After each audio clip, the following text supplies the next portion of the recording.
Hey guys, in today's video, I'm going to show you how to fix the mic not working issue in Lethal Company. So let's get started.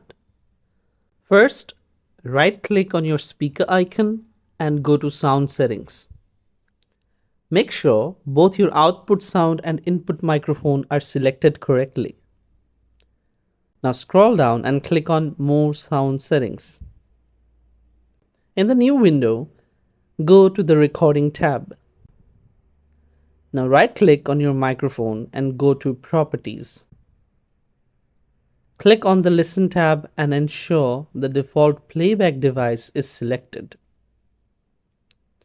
Next, go to the Advanced tab and set the format to 48,000 Hz. Then click OK and Apply. Now open your Stream application and select Lethal Company. Click on the game speaker icon and select the correct audio device you want to use and make sure the volume is set to maximum.